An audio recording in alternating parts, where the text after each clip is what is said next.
of the African Union to silence the arms between now and 2030. The conflicts continue to take place. How would you go about proposing African solutions so that you can ensure that there is a prevention, management, and a resolution that are effective and sustainable of conflicts? And how would you accelerate the advance of Africa towards a permanent seat in the United Nations Security Council? That's your question. Whose aspiration to silence guns by 2020, conflicts persist. How will you foster African solutions to ensure effective and durable conflict prevention, management, and resolution? And how do you plan to accelerate Africa's push for a permanent seat on the United Nations Security Council? Ladies and gentlemen, our esteemed candidates, the first to answer this round of questions will be His Excellency Raila Amolo Odinga. You have 4 minutes, Your Excellency. Thank you very much. Well, silencing the guns on the continent. As you know that in 2013, the EU met and passed a resolution to silence the guns by 2020. We are today in 2024, and the guns are not silent. They're very loud, roaring all over the continent. We need to address the causative factors of these conflicts.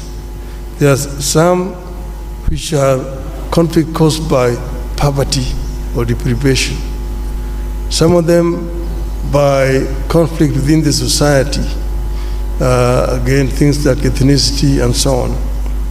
Some of them are externally influenced or promoted. Some are religious and so on. So there's not a common factor. But what you need to do is to address the causative factors which could translate into these conflicts throughout the continent. And this is what I will do myself. First, as you know that all African countries are not at the same levels of development. Those which are more developed, like for example in terms of governance, there are some areas where you have got exclusions of people, and as a result of this, there's some people move to use other means.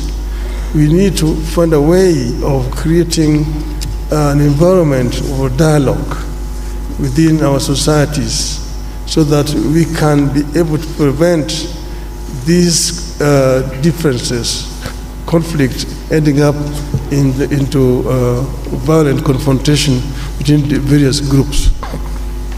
We don't need to put a time span, but I'm sure that it is possible to end these conflicts and stop the guns by 2035, in my view. The other one is the issue of Africa's representation on the Security Council. This is something that's been long overdue. As you know, that the UN was formed at a time when most part of Africa were colonies. And that's why the UN structure as today does not deal with the realities of the world today.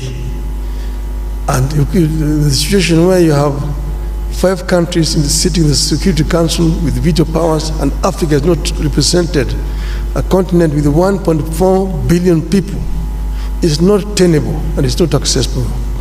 And that's why I'm not going to talk about Africa's representation, but we're going to insist that Africa must get 2 permanent seats in the UN Security Council.